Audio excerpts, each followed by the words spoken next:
Et salut à tous, c'est Anto Et Miss Crevette. et on se retrouve aujourd'hui enfin pour la review du film Super Mario Bros. Très très heureux d'être là avec toi et de pouvoir parler un petit peu de ce film. Le plaisir est partagé. Eh ben c'est super, c'est génial. Donc écoutez, on va vous parler du film Mario, alors que si vous avez suivi un petit peu la chaîne, vous le savez, je l'ai attendu comme le Messie ce film, je l'aime énormément, puisque de toute façon c'est un film Mario, donc ça ne pouvait être que bien évidemment. Pour rappel, le film est sorti le 5 avril dernier, date à laquelle on allait voir le film, hein, donc on allait le voir le 5 avril au soir, et on peut se permettre une petite parenthèse quand même, on va parler un petit peu de l'ambiance générale du cinéma, parce qu'il faut savoir un truc. Généralement, quand on va voir un film au cinéma, il y a toujours une bonne ambiance, hein, parce que c'est quand même cool le cinéma. Mais là, l'ambiance était quand même relativement intéressante, relativement stylée. Je te laisse le plaisir de peut-être dire un petit peu pourquoi, c'était très Voilà, cool. alors effectivement, c'était une ambiance très particulière dans la mesure où il y avait vraiment beaucoup de générations différentes en fait qui attendaient pour aller voir le film. Donc ça partait des enfants aux adultes de nos âges, même des personnes un petit peu plus âgées. Enfin, on voit vraiment que Mario c'est quelque chose qui a traversé en fait les générations et c'est la raison pour laquelle il y avait autant de diversité au niveau des personnes qui sont allées voir le film, tout simplement. Ouais, et en fait, c'était vraiment très marrant parce qu'on a vu énormément de gens, enfin, il y avait presque une foule devant l'escalier qui montait pour aller voir les différentes salles. Et toutes les salles s'ouvraient, sauf celle de Mario, et tu voyais qu'il y avait personne qui bougeait, quoi. Et dès l'instant où Mario s'est ouvert, alors là, ça a C'était la été full. bousculade. Ça a été full pour aller voir Mario, quoi. Et vraiment, il y avait de tout, hein, comme elle le disait si bien. Il y avait des enfants qui, eux, découvrent Mario certainement depuis très peu de temps, hein, avec la Switch, la 3DS, tout ça. Il y a des gens comme nous qui l'avons découvert sur DS, et même un peu avant, avec la NES notamment. Je sais que tu Oui, as joué sur NES. voilà, pour moi, c'était effectivement sur la NES quand j'étais petite. Donc, voilà, côté un petit peu nostalgique qui fait aussi que j'ai eu envie d'aller voir le film. Mais bon, ça, c'est autre Et chose. puis il y avait, Mais ouais, voilà. voilà, comme dit, il y avait encore les personnes les plus adultes, hein. On avait encore des personnes d'une quarantaine, cinquantaine d'années Oui, tout à qui fait. sont allées voir le film, hein. Et de toute façon, on en reparlera dans la vidéo quand on va vraiment rentrer un peu dans les détails pardon, du film. C'est un film qui vraiment est tout public, hein. Vous pouvez ne même pas connaître vraiment Mario. Vous allez louper, allez, 70% des références du film. Mais globalement, ça reste un bon film de divertissement. C'est aussi un film, je rappelle, qui est du coup animé par Illumination, hein. C'est donc l'excellent studio derrière Hôtel Transylvanie, Les Mignons, Moi Moche et Méchant, notamment. Et il y a évidemment Nintendo qui est à la baguette derrière et qui dirige les opérations. Et ça se voit, parce que ce film est très très très très très très dans l'esprit Nintendo. C'est vraiment ce film, avant de rentrer vraiment dans le film en lui-même, c'est vraiment un film qui s'adresse aux fans de Nintendo. Si vous êtes fan de Nintendo, clairement, vous allez passer un excellent moment, de toute façon. Et puis ce film, c'est presque, on en parlait hier, mais ce film, c'est presque en fait un bonbon. C'est presque comme si Nintendo venait, comme si Shigeru Miyamoto, je vais y arriver, arrivait devant vous et vous donnait tout simplement un petit bonbon en mode, tiens, ton enfance, elle est là-dedans. C'est un peu ça. C'est un peu ça, et vraiment, ça a été un plaisir absolument immense de retrouver Mario au cinéma. Voilà, écoute, ce que je te propose, c'est qu'on rentre un peu plus dans les détails, mais pas trop. Dans un premier temps, dis-nous à peu près ce que tu as aimé ou pas aimé, quel a été ton ressenti sur ce film, sans trop rentrer dans le scénario ou dans les détails. Ok. Alors du coup, je vais essayer d'être la plus globale possible. Moi, je trouve que c'est un film qui est satisfaisant, qui répond aux attentes du public, qui est, comme le disait Anto, grand public en fait. Hein, voilà, ça peut s'adresser vraiment à tout le monde. Moi, ce que j'ai beaucoup aimé, c'est que, alors déjà, esthétiquement, c'est un film qui est très très beau. Euh, c'est un film où on retrouve en fait tous les personnages de notre enfance, de Mario. Il y a une petite histoire quand même, alors assez simple certes, mais qui fait quand même le boulot. Ouais. Il y a un minimum de scénario, les personnages sont un minimum touchants, le décor est très beau, les références sont très très symboliques et Il y en sont a à foison. repérées. Il y en a à foison Voilà. dans le film, il y en a partout. Voilà, il y a énormément de références qui sont des petits clins d'œil que moi j'ai beaucoup aimé parce que voilà, comme j'ai joué quand j'étais petite Ça fait toujours plaisir un petit peu de revoir toutes ces références, les musiques sont bonnes, enfin voilà, la Les recette musiques, ouais. pour faire un bon film est respectée. Donc c'est pas un film qui m'a forcément marqué parce que moi je suis plutôt les films qui me marquent le plus sont plutôt de ceux qui font un petit peu réfléchir, etc. Mais malgré tout, il y a aussi des films qui peuvent faire preuve d'un petit peu de légèreté et qui sont toujours agréables à voir. Donc moi je trouve que c'est un film qui est satisfaisant, j'ai passé un bon moment. Donc voilà, c'était une expérience plutôt sympathique. Eh ben, je suis d'accord avec toi, puisque, bon, bah là, vous le savez, hein, je le répète, mais je l'ai beaucoup attendu ce film. Et comment vous dire, bah, aura été longue, aura été insupportable, mais le résultat final, franchement, on valait largement la chandelle, parce que franchement, oui, ce film est excellent. C'est un très bon film Mario. Alors je dis pas, hein, comme l'a dit Crevette, le scénario est très simple, mais en même temps, j'ai envie de vous dire, c'est Mario. Mario, faut pas s'attendre à un scénario grandiloquent qui va vous amener dans des morales absolument dingues. Quoique le film a quand même quelques morales, quelques petits messages à faire passer, mais ça c'est plus pour les jeunes personnes qui vont voir le film en plus que pour les adultes. Les adultes, eux, voilà, connaissent un peu ces messages, savent qu'il faut être courageux, être vaillant, que la famille c'est important, etc. Mais voilà, ça reste un film qui vraiment globalement a été très très bien réussi. Comme l'a dit Crevette, il y a des références partout, il y en a à foison. Vraiment, je vous jure que j'ai pas arrêté pendant le film de faire, vous savez, le même avec le gars qui a la cigarette et qui claque des doigts, qui fait je l'ai la référence. Bah, j'ai fait ça tout le film, littéralement, sauf que j'avais un popcorn entre deux doigts. Mais franchement, c'était vraiment un excellent moment de cinéma. Et je suis très content d'avoir pu partager ce moment de cinéma avec quelques membres de ma famille et Crevette, tout simplement. Donc on a pu voir ce film ensemble. Et voilà, globalement, si vous connaissez l'univers de Mario un petit peu, ne serait-ce qu'un tout petit peu, franchement, allez voir le film les yeux fermés, hein, c'est un très bon moment de cinéma. Vous allez passer un excellent moment, et même si vous connaissez pas Mario, franchement, bah, c'est un bon film d'animation, quoi. Donc allez-y, franchement, allez-y les yeux fermés, quoi. Et ce que je te propose, c'est qu'on rentre un peu plus dans le détail. Est-ce que tu veux nous conter le scénario du film? Voilà, alors effectivement, donc le scénario nous renvoie déjà sur Mario et Luigi qui ouvrent leur entreprise de plomberie, qui vivent des débuts qui sont un petit peu compliqués. Ils essayent à un moment donné d'intervenir sur une inondation dans Brooklyn. Et puis à ce moment-là, ils vont se faire aspirer par les fameux tuyaux verts qu'on a tous connus dans le jeu. Et ouais, Et en fait, ils se font donc aspirer par ce tuyau et arrivent dans deux endroits différents. Mario dans le monde des champignons, dans le le monde royaume champignon, champignon, le voilà. royaume champignon, et puis Luigi au pays noir, qui est donc le pays de Bowser en fait. Hein. Bowser, le grand méchant pas gentil. Voilà, tout à fait. Et donc en fait, le scénario va consister en Mario, en fait, qui va essayer de retrouver son frère et qui va collaborer pour ça avec d'autres personnages du jeu pour pouvoir le retrouver. Et donc ils vont vivre tout un tas de petites péripéties avant enfin de se retrouver et d'affronter ensemble le grand méchant. Voilà, et ben c'est très bien résumé. C'est très très bien résumé. Et du coup, on va rentrer un peu plus dans les détails. Donc déjà, Mario qui vit à Brooklyn, je crois. Alors je crois, hein, mais je crois que ça fait référence à Mario Odyssey peut-être, parce que dans Odyssey il y a aussi une ville, mais je sais plus du tout si c'est Brooklyn, je sais plus. Mais en tout cas, le fait est que oui, Mario vit donc dans le monde entre guillemets des humains, le monde classique, et évidemment vont être aspirés dans un monde fantasy. Je vais y arriver. Et du coup, bah, c'est marrant parce que bah, le Royaume Champignon, bah, forcément, est extrêmement bien réalisé. On y retrouve vraiment des lieux très importants, des lieux clés des différents jeux Mario. Le château de la Princesse Peach, tout ça, le jardin à l'extérieur, qui est évidemment le même jardin que dans Mario 64. Il y a énormément de scènes comme ça et d'endroits et de lieux qui ont été extrêmement bien respectés. Et franchement, rien que déjà pour ça, on peut en parler. On peut déjà parler des lieux, parler un peu de l'univers, parler un petit peu même des références. Hein. Quelque part, il y a des références partout. Voilà, partout. Est-ce qu'il y en a que t'as retenu? Alors, on spoil. Hein. Là, on rentre un peu dans le moment de la vidéo où, vas-y, on lâche les ballons. Hein. On dit un petit peu ce qu'on a vu, ce qu'on a repéré. Oui, alors moi, la première chose, ça peut paraître un peu stupide, mais la première chose que j'ai vraiment remarqué, c'était le travail au niveau des musiques, Oui. qui fait évidemment référence aux musiques du jeu, hein, ce sont les mêmes, sauf qu'elles ont été retravaillées pour en faire des musiques qui sont un petit peu plus orchestrales, ce que moi j'ai beaucoup aimé.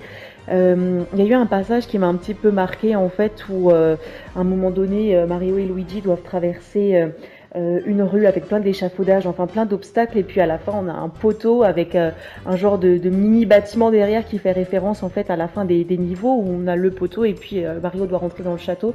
Donc voilà, c'est quelque chose aussi que j'ai retenu. On peut parler notamment aussi des power-up. Enfin, moi voilà, ce que j'ai aimé, c'est que tous les éléments du jeu ont été intégrés en fait dans le film et du coup on n'est pas dépaysé, ça n'a pas été dénaturé et moi c'est quelque chose que j'ai beaucoup apprécié, c'est de retrouver les mêmes personnages dans le même univers, dans le même contexte, ce à quoi on a toujours été habitué.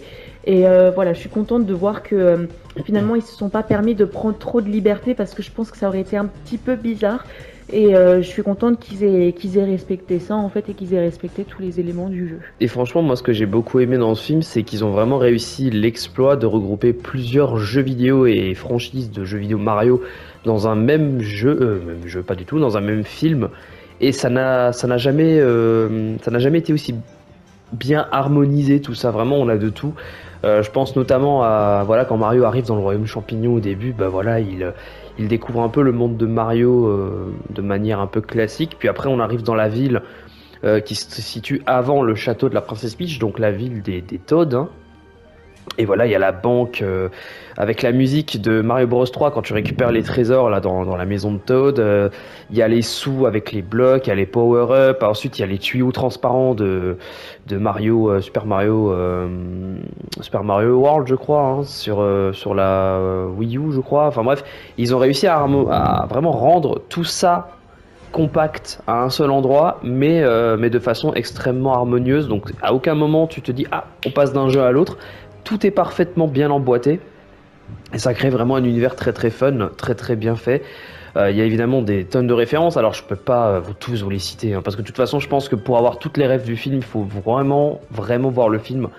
Je dirais une dizaine de fois parce qu'il y en a vraiment partout, mais sincèrement ouais, moi la première référence, la première chose qui m'a fait vraiment plaisir de voir en fait, c'est qu'ils se trouvent au tout début du film, Mario et Luigi sont dans le bar Punch Out, donc Punch Out qui est une autre franchise Nintendo, donc c'est aussi un truc qu'il faut noter, c'est qu'ils font référence à d'autres jeux Nintendo.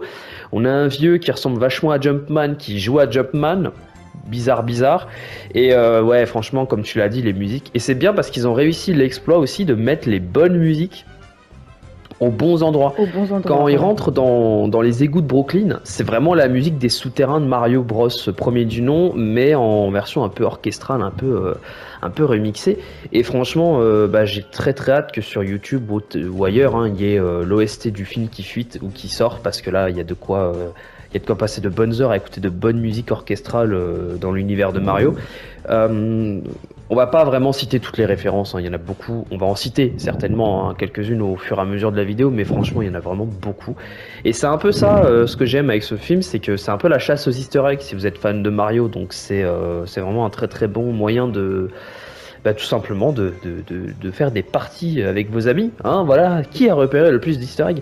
Non, voilà, plus sérieusement, c'est vraiment un film qui à ce niveau-là est extrêmement fourni.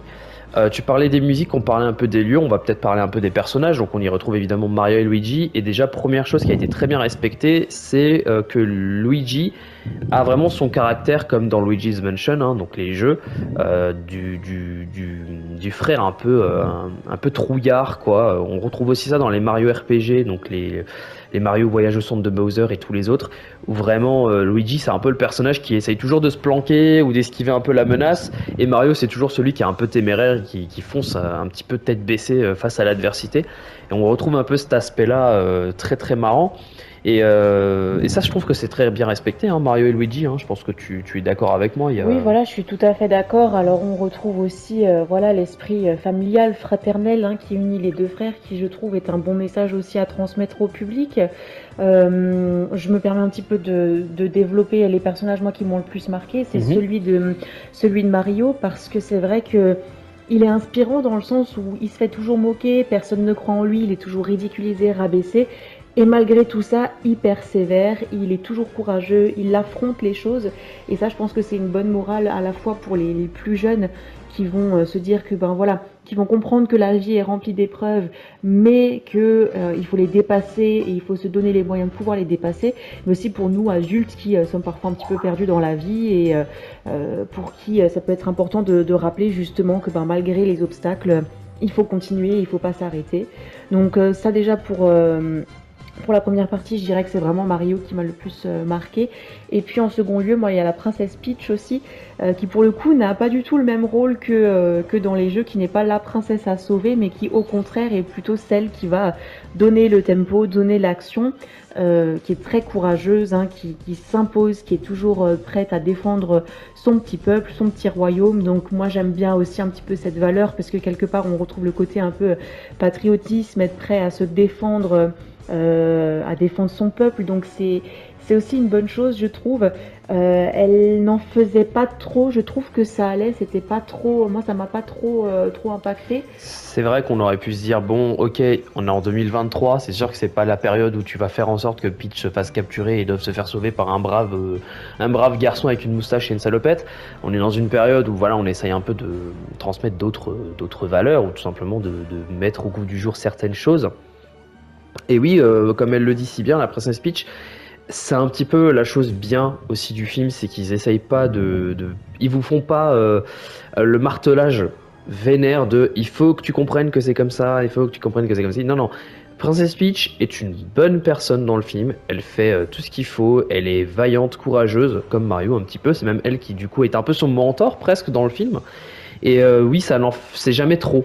C'est jamais genre la princesse elle est vraiment trop badass et du coup ça fait passer Elle Mario écrase au tout le second plan. monde, voilà. Voilà, c'est bien fait, c'est suffisamment compréhensible pour chacun d'entre nous et puis c'est bien aussi de montrer aux jeunes enfants que bah ouais les filles aussi elles savent foutre des mandales, hein, voilà.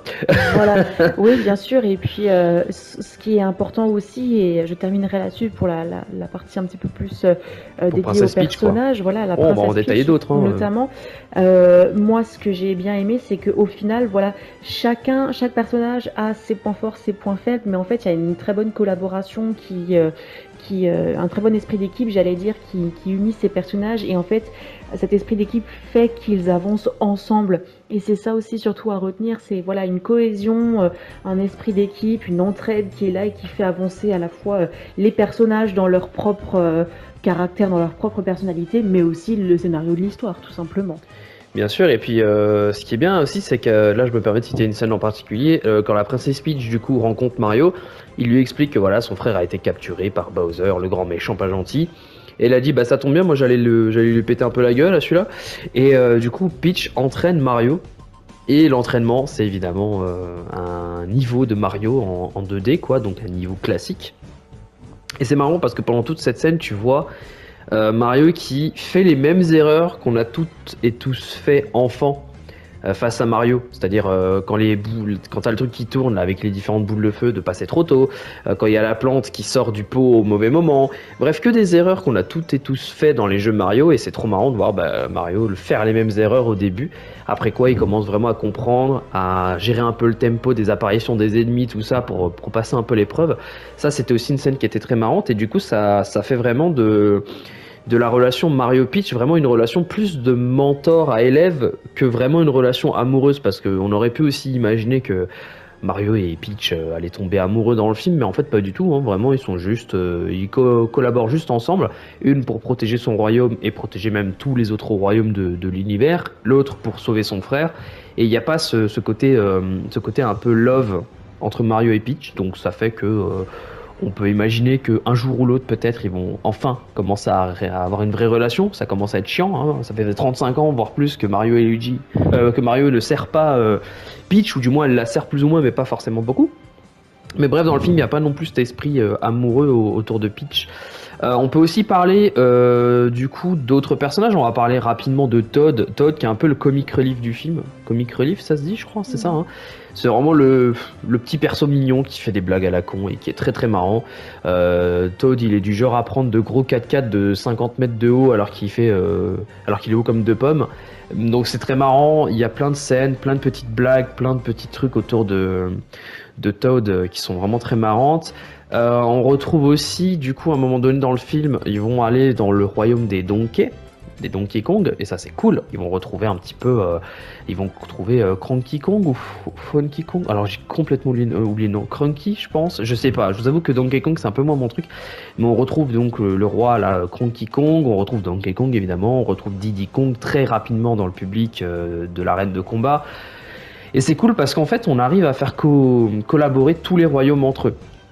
On a du coup le royaume champignon qui collabore avec le royaume des Kong, qui collabore avec Mario. Et du coup, c'est cool parce qu'on a aussi des scènes absolument géniales de combat, en fait, parce que je me disais, bon, on va pas se faire un film Mario où le seul moyen de battre les méchants, c'est de sauter dessus. Hein. Là, Mario, il met des patates, des coups de pied, donc c'est quand même marrant. Il y a notamment, je crois, alors si je me trompe pas, hein, je me permets, hein, on revient de temps en temps sur les références. Il y a ce combat entre Mario et Donkey Kong qui se passe forcément sur les échafaudages du jeu Jumpman, hein, sur des échafaudages rouges. Bon, bah voilà, ça c'était sûr, hein, j'ai envie de dire. Et à un moment donné dans le combat, je crois que Donkey Kong il charge un coup et il lui met un putain de percute vers le ciel. Je crois que ça c'est un coup de Smash Bros si je me trompe pas. Je pense, hein, je sais plus. Mais bref, il y a plein de références. On peut parler, oui, des power-up, il y en a quelques-uns et ils sont tous très marrants. Et c'est bien fait le fait que les power-up dans l'univers de Mario, dans ce film, ce soit naturel. Hein. Dans ce film, oui, on parle vraiment de power-up comme moi et vous, on va parler de jeux vidéo. Bah, eux, ils disent, oui, non, ça c'est des power-up. Si tu bouffes ça, tu grandis. Si tu bouffes ça, tu tires des boules de feu. Si tu bouffes ça, tu voles. C'est totalement normal dans cet univers d'avoir des power-up. C'est bien amené. Alors on a le droit à quelques gags avec quelques power-up, hein, notamment le petit champignon bleu et plein d'autres dingueries dans le film. Mais en tout cas voilà, donc le royaume des Kong est aussi là. Alors on peut voir Yoshi aussi, mais on les voit de loin. On les voit juste courir en troupeau parce que visiblement dans cet univers les Yoshi c'est un peu c'est un petit troupeau. Je crois que c'est pareil dans Yoshi Island. Donc là tu vois je te cite plein de noms de jeux parce qu'en fait il y en a beaucoup en fait qui ont été amenés dans ce film. On a plein d'autres personnages aussi. On va peut-être parler quand même, il est peut-être temps de parler de l'antagoniste. Hein, on va peut-être parler de Bowser, qui n'est pas un méchant bête. Non, alors j'allais dire, voilà, dans le jeu, c'est juste le méchant pour qu'il y ait un méchant, pour qu'il y ait en fait une sorte de conclusion. C'est ça, et c'est aussi, voilà. Bowser, dans tous les jeux, il capture la princesse Peach. Alors on peut comprendre plus ou moins pourquoi il la capture, mais c'est jamais explicitement dit dans les jeux, si ce n'est Mario Odyssey je crois. Dans Mario Odyssey il la capture vraiment parce qu'il veut se marier avec. Et ben c'est justement ce truc qui a été repris dans le film, donc tu peux peut-être développer la... Voilà, alors effectivement on se rend compte que en fait la volonté de Bowser finalement c'est de dominer le monde, mais avec Peach, donc voilà, on comprend quand même qu'il y a une sorte... Alors d'amour, je ne sais pas si on pourrait dire malsain ou maladroit, toujours est-il qu'il n'utilise pas forcément Moi, les je bons dirais moyens. maladroite parce qu'il c'est pas malsain, il aime vraiment Peach, il lui fait même du Voilà. piano et il chante des trucs. Voilà, ce qui a d'ailleurs ajouté un petit plus aussi au film, je trouve. Mais voilà, effectivement, c'est un méchant qui a quand même un minimum d'intérêt à faire ce qu'il fait. Seulement, voilà, c'est pas exprimé de la bonne manière et je pense que c'est ça qui le met en tort dans le film.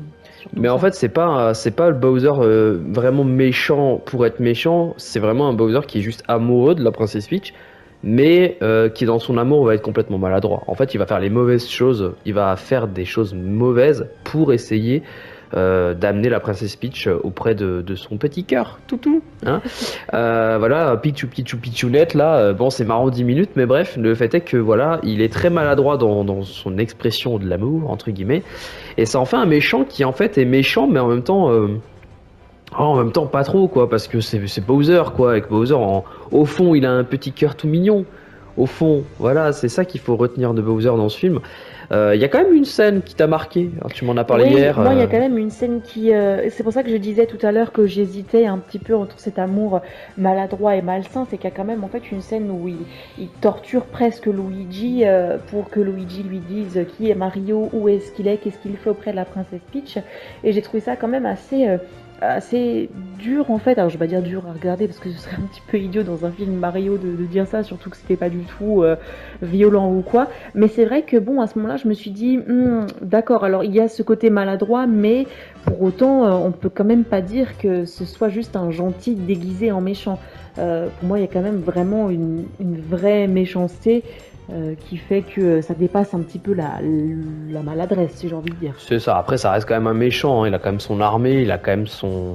Au début du film, il va quand même attaquer un pauvre royaume glacé de petits pingouins pour aller récupérer l'étoile de puissance. C'est vrai qu'on en a pas parlé, mais dans le scénario, du coup, Bowser récupère une étoile de puissance, évidemment étoile de Mario 64, Sunshine et n'importe quel autre jeu 3D de Mario un petit peu.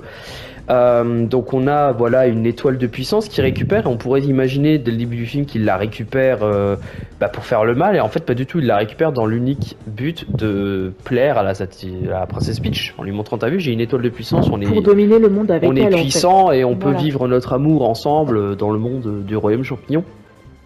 Et c'est cool quand même qu'ils aient encore donné un espèce d'objet artefact un peu mystérieux qui va forcément servir à un moment donné dans le film. Hein. Il va servir notamment à la fin.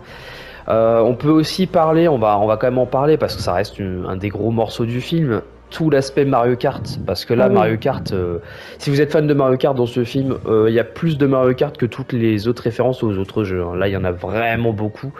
Je veux dire, on passe déjà dans l'entrepôt où ils vont aller récupérer leur bagnole, et là, il y a carrément le choix des roues, du châssis, des ailes et tout à la Mario Kart 8. Bon bah voilà, je veux dire, quand vous êtes fan de Mario Kart, vous avez de tout. Hein. Vous avez les voitures qui sont respectées, vous avez la route arc-en-ciel, et d'ailleurs, je me permets une parenthèse sur la route arc-en-ciel, même les personnages du film tombent de la route arc-en-ciel. Hein. Donc venez pas me faire les malins là. Venez pas dire que la route arc-en-ciel c'est facile. Hein. La route arc-en-ciel, tout le monde y tombe, tout le monde y passe. Hein. Même moi j'y passe, tout le monde y passe. De toute façon, si j'y passe, vous y passez. Non mais ce que, non, mais ce que je veux dire, c'est que voilà, il y a plein de choses comme ça. En fait, ils arrivent à être assez accessibles. Vous savez, c'est pas genre les personnages ils vont jamais tomber de la route arc-en-ciel parce que c'est un film. Non, en fait, c'est vraiment le film est vraiment vu comme si c'était un jeu vidéo, quoi. Donc, Disons que c'est un film qui dépeint un petit peu le vécu de tous les joueurs, ouais, c'est c'est-à-dire, alors j'allais dire mourir, ou en tout cas perdre la partie, perdre quoi. la partie, voilà, tomber, comme tu parlais avant de la scène où ils s'entraînaient avec les power-up, etc. Bon bah voilà, le fait de ne pas y arriver du premier coup, voilà, ça dépeint un petit peu la réalité qu'ont vécu tous les joueurs au début, avant de pouvoir connaître suffisamment le jeu pour pouvoir avancer sans se faire toucher. C'est ça. Et il y a aussi, bon bah forcément, les carapaces qui volent dans tous les sens. Il y a à un moment donné un Kong qui amène Mario, Peach et Toad à rejoindre le roi Cranky Kong, je crois. J'ai oublié son nom, je suis désolé. Et pareil, il bouffe une banane, il balance la peau de banane sur le circuit et t'as une bagnole derrière qui se prend un accident. Enfin voilà, et il y a aussi surtout un Koopa qui est extrêmement méchant durant cette scène de course-poursuite sur la route arc-en-ciel, qui forcément a une carapace bleue, il a des pics sur le dos. Bon bah tout le monde s'attendait forcément à ce qu'il y ait la carapace bleue qui vole pour casser les couilles. Et bah elle a volé, elle a cassé les couilles comme à tout le monde, hein, j'imagine. Voilà, donc bah, très content. Voilà, comme dit, on voyait bien que dans la manière qu'on a de parler du film, en fait, on revient souvent aux références. C'est le côté nostalgique en fait qui nous a surtout plu, enfin moi en tout cas je sais pas toi, mais moi vraiment le fait de retrouver tous ces petits bonhommes qu'on voyait, que moi je voyais à l'époque sur la NES en pixels etc, le fait de voir aujourd'hui ce qu'a donné le film avec les avancées technologiques etc, voilà ça fait vraiment, un petit clin d'œil, un petit sourire à ce côté un peu nostalgique, et moi j'ai trouvé ça vraiment très agréable de retrouver tous ces éléments qui ont vraiment fait partie, en tout cas moi, de mon enfance, partie intégrante de mon enfance. Donc c'est surtout ça qui m'a marqué en fait. Mais je suis d'accord avec toi. Après, toi, c'est parce que tu as vraiment découvert Mario à l'époque sur les premières consoles. Moi, j'ai vraiment suivi un peu l'univers de Mario avec les Mario Kart, les Mario 3D. Donc, il y a des Mario en 3D presque animés. Bon, peut-être pas animés au même niveau que le film, mais qui ont aussi une animation 3D. Et voilà, on y retrouve plein de personnages. Alors là, il y en a certains qui vont commencer à pleurer. Rassurez-vous, on a du Mario Galaxy. Moi qui adore Mario Galaxy, on a du Mario Galaxy. On va en parler parce que ce personnage est trop marrant. À un moment donné, Luigi se fait capturer, il est dans une cage entouré de tous les autres prisonniers. Et t'as un Luma trop mignon, mais qui balance des choses dégueulasses. Et ça, c'est trop marrant. Ils font de l'humour même sur le petit décalage. Et du coup, moi, à un moment donné, j'ai presque espéré. Je me dis, est-ce qu'on va retrouver d'autres Luma dans le film? Est-ce qu'on va voir Harmony? Est-ce que... Non. Voilà, on vous spoil. Non. Il y a juste ce Luma. Un Luma qui quand même, malgré son côté mignon, il a ce petit côté un peu flippant parfois parce que tout le monde est là, n'a pas envie de mourir et lui c'est le seul à dire de manière totalement mignonne oui, j'ai hâte de voir la douce délivrance de la mort. Enfin bref, des trucs horribles alors que c'est un petit mignon, un petit Luma trop mignon quoi. C'est aussi je me permets de le notifier ce personnage parce qu'il est quand même, moi à chaque fois que je l'ai vu j'ai tapé des barres. Il est génial.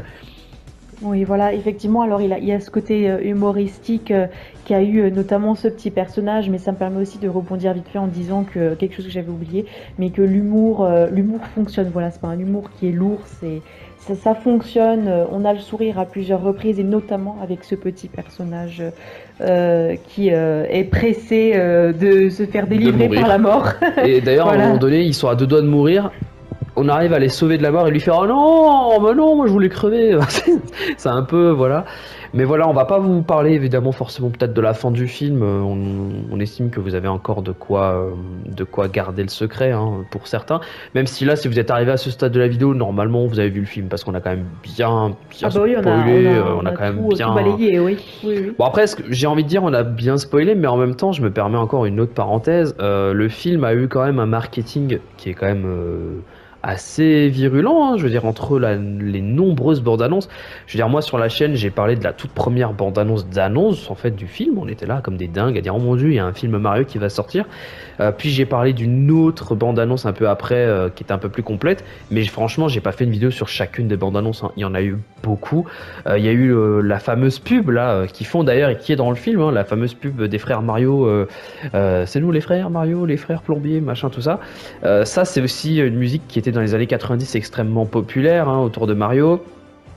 Il y a eu des pubs, il y a eu des sites internet, il y a eu des numéros à appeler et il y a pas longtemps avec Crevette, on a fait un tour dans un jouet club. Il y a déjà même des figurines autour du film, hein, c'est-à-dire des figurines Mario, Peach, Luigi et tout, mais vraiment estampillé Mario Bros le film. Je vais aussi parler rapidement parce que j'ai été Yankee chez McDo pendant un moment à cause de ça. Il y a eu les entre guillemets jouets Happy Meal de Mario, j'en ai un petit paquet, on va pas se mentir. Ouais, autant vous dire que le film il a été bien marketé comme il faut. Et du coup, on peut se permettre aussi d'en parler. Est-ce que ça valait vraiment le coup de faire autant de battage marketing pour un film d'1h30 qui est très bon, hein, mais ça valait peut-être pas le coup d'en faire autant parce qu'en fait j'ai presque peur d'un truc. Moi ça va, j'ai eu cette chance parce que j'ai maté que les deux premières bandes annonces. Mais si j'avais été, c'est mieux, la personne qui avait maté toutes les bandes annonces, qui avait vu tout le marketing du film, je pense qu'en arrivant devant le film, j'aurais été dégoûté de me rendre compte que tout le marketing aurait été quasiment tout le film en fait. Oui, il n'y aurait pas eu de Il n'y surprise en aurait tout pas eu de cas. surprise. Voilà. Donc je suis assez content d'avoir été un peu distant avec ce marketing qui quand même était assez Assez imposant. ouais, c'est ça, assez imposant. Mais en fait, quelque part, c'est normal. Hein, le film n'a pas d'autre Vocation, voilà, oui. vocation d'être un film tout public commercial autour de Mario. Voilà. Et pourtant, il y a beau y avoir Nintendo derrière, ça reste un bon film commercial qui va vraiment vous brosser dans le sens du poil. Mais c'est très bien quelque part parce qu'on a besoin un peu de ce genre de film, hein, un peu léger.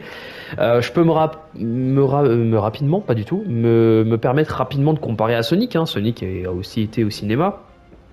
Bon, ben. Et ça me permet de rebondir sur un autre truc un peu après. Sonic a eu le droit à deux films. Un premier film, bon, qui était moyen plus. Voilà, je vais vous dire clairement, c'était moyen plus. Et le second qui, pour le coup, lui était vraiment très très bon. Et pourquoi il était très très bon? Bah justement parce qu'on y amenait Knuckles, Tails, les Chaos Emerald, Robotnik, la Master Emerald et tout ça, tout ça, tout ça. Mais là, on est dans un film Mario où presque tous les jeux ont été utilisés pour un film. Et du coup, on peut se poser la question suivante. Malgré le succès que va avoir ce film, parce que ce film va avoir du succès, hein, ça il faut pas. C'est indéniable, oui. C'est indéniable. Hein, je veux dire, vu le nombre déjà d'entrées qu'il a fait et vu nous ce qu'on a vu dans notre cinéma, je peux vous assurer que ce film il va avoir un franc succès. Ce qui est marrant parce que mine de rien, on a déjà vu que les Américains, eux, pour le coup, ont pas trop aimé le film. Ils m'ont pas trop bien accueilli, oui. Ouais, mais après, je pense que c'est dû au fait qu'eux, ils avaient une VO qui était pas, enfin une VO. Une VE Oui, qui oui. était pas ouf, alors que nous la VF on a été plutôt bien lotis. Hein. Pour une fois, on a été le pays qui avait la langue la plus respectueuse de l'univers de Mario. Et franchement, ben, il a quand même eu le droit à ses entrées, mais maintenant, malgré tout, est-ce qu'il peut y avoir une suite? L'avenir nous le dira. L'avenir nous le dira, mais j'ai presque envie de dire, il y a de quoi faire des suites, hein, il y a de quoi faire, mais en même temps, ce serait un peu dénaturer le film tel qu'il est là maintenant. Alors pas forcément dénaturé, mais en tout cas, moi je me dis que Alors je ne sais pas maintenant, tout le monde peut avoir un avis différent, mais moi je trouve que ce film c'est vraiment une belle conclusion à tout cet univers et je vois mal le film partir en saga. En fait, il a déjà tous les éléments qui ont été Mm. incorporés de l'univers de Mario dans le film. Il y a déjà tout qui a été vraiment balayé plus ou moins. Et bon, il y aurait toujours matière, j'ai envie de dire, à trouver une suite, Il y mais a de quoi, hein. j'ai peur que ce soit forcément un peu moins bien que ce qu'on a pu voir là. Et en fait, c'est un peu ça. J'ai peur que dès le second film, ce soit la suite de trop déjà. Tu Voilà, vois, et j'ai pas voilà. envie que ce truc-là arrive, même si du coup on permet de spoiler deux trois trucs. On a eu deux scènes cliffhanger à la fin du film, deux scènes post-crédit. La première, on voit juste Bowser chanter, ça n'apporte rien. Et la dernière scène post-crédit, qui elle, pour le coup, peut amener peut-être à une suite. Peut-être. C'est donc, on y retrouve, je spoil, un œuf de Yoshi dans les égouts de Brooklyn qui est en train de d'éclore. Décor. Donc on peut imaginer qu'on peut avoir une suite où Yoshi arrive dans Brooklyn et Mario doit empêcher, je sais pas, Yoshi de foutre la merde, ou du moins il doit dompter Yoshi pour rebattre la menace Bowser, j'en sais rien. C'est à voir. Je rappelle que Bowser il a quand même des enfants. Bon là dans ce film on les voit pas, je pense qu'il en a pas d'ailleurs dans le film et c'est très bien, hein, mais on peut imaginer qu'il puisse avoir un jour un Bowser Junior, les 7 enfants qu'il y avait dans Mario Bros 3, il y a les Yoshi qu'on peut toujours aborder, on a évidemment l'espace avec Harmony, les Luma, les planètes, il y a plein de choses à faire, hein. Mais honnêtement, comme on l'a dit, il y a des choses à dire, il y a des choses à faire, mais honnêtement, restez sur ça. C'est très bien. C'est un peu la même chose que Joker, le film Joker de 2019. Le film était tellement bien pour moi en one shot qu'il n'avait pas besoin de suite. Bon, il y en a une qui est prévue, mais bon, c'est un peu la suite logique avec Harley Quinn, donc là, je me dis pourquoi pas. Surtout que ça peut être une très très bonne adaptation de ce moment de Batman. Mais franchement, pour le coup, Mario, j'espère que Ça s'y prête moins en tout ça cas. s'y prête moins. J'espère qu'il n'y aura pas une suite. Et si suite il y aura, j'espère qu'elle sera excellente et qu'il y aura des À la bonnes hauteur choses. de ce qu'on a vu là en fait. Voilà. Tout simplement. On peut aussi dire, en plus, oui, en plus, ce qui est marrant, c'est que du coup, tous les méchants principaux de Mario sont dans le film, hein. À un moment donné, à la fin, dans la scène du mariage, on y retrouve le roi Bobombe, le roi Boo, enfin, ils sont tous là, quoi. Donc, Quel serait l'intérêt en il y a fait même de Luigi basculer qui arrive dans le dessus. monde sombre et qui, du coup, se bat contre des Skullrex et tout. Ça peut faire référence forcément à Luigi's Mansion, hein, donc les jeux un peu horrifiques de Luigi, là, plus ou moins horrifiques. Il y a tous les jeux, quoi. Donc, qu'est-ce que tu peux faire de plus? Je sais pas trop. En tout cas, voilà. Je pense que vous avez compris. Le film, on l'a beaucoup aimé. Ça a été une excellente séance de cinéma. J'ai passé un très bon moment. Ça m'a fait du bien de partager ce moment, notamment avec des personnes qui me sont chères. Et tout simplement de voir un film que j'ai beaucoup attendu. Voilà, je te laisse peut-être conclure un petit peu. T'as quelque chose à dire de Voilà, alors spécial? c'est une bonne conclusion, hein. Je dirais que c'est la même chose pour moi d'aller voir un film qui parle aussi justement de la famille, du côté fraternel, avec justement des membres de ta famille, etc. Ça fait toujours plaisir et puis c'est vrai qu'on vit dans un contexte qui est assez dur parfois et un moment de légèreté comme ça, c'est toujours bon à prendre. Donc voilà, une bonne expérience de manière générale et je pense que c'est un film que je peux aisément vous recommander. Et ben Voilà. voilà. Donc si vous n'avez pas vu le film, déjà vous vous êtes fait spoiler à moitié. Voilà. Et deuxièmement, franchement, allez le voir parce que c'est, comme dit, une excellente expérience. Voilà, on vous remercie d'avoir suivi cette vidéo. Merci à tous. Voilà, on espère qu'elle vous aura plu. J'espère que ça n'a pas été très très long. Un petit peu, mais on a beaucoup parlé. Voilà. Et sur ce, on se retrouve prochainement pour de futures vidéos. Ciao tout le monde. Bisous. Bonne soirée ou bonne journée, peu importe à l'heure à laquelle vous regardez la vidéo. Est-ce qu'on coupe cette vidéo? Bisous. Bisous. Enfin, je crois.